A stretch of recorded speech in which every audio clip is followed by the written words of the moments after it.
বাংলাদেশের সংগ্রামী ছাত্র জনতা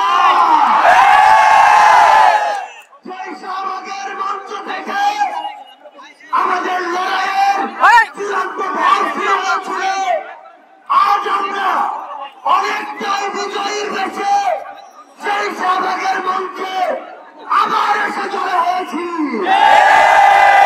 সেই স্বৈরাচারী সরকার পুলিশ দিয়ে আমাদের সরকার কোথায়,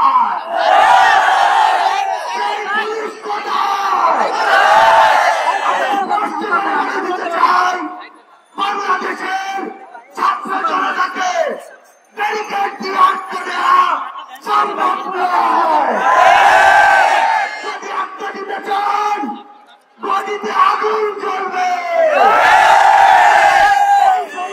সরকার নাকি ভারতে বসে পাল্টা করে অভ্যুত্থানের চেষ্টা করছে। এর চেয়ে বেশি হাস্যকর আর কি হতে পারে?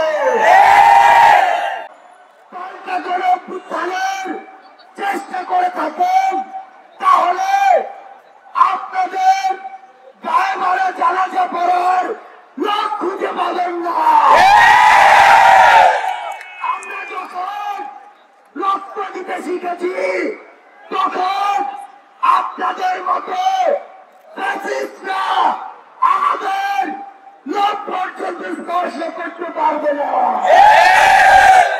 আমরা বলে দিচ্ছি, লক্ষ মানুষের সমাগম দেখেছেন, এরপরে যদি আমাদের দিকে চোখ তুলে তাকানোর সাহস করেন কোটি মানুষের সমাগমে পিছিয়ে ফেলব।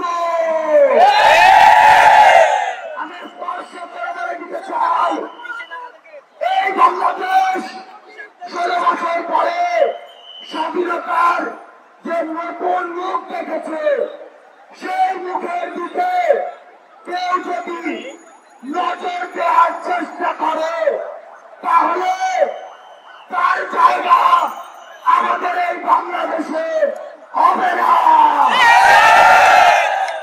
আমরা একটি কথা আপনাদের স্পষ্ট করে বলবেন, এই যে শয়তানরা, এই যে কুচক্রীরা, তাদের যারা বসে তারা কিন্তু একদিনের অভ্যুত্থানের দেশ ছেড়ে চলে যায়নি।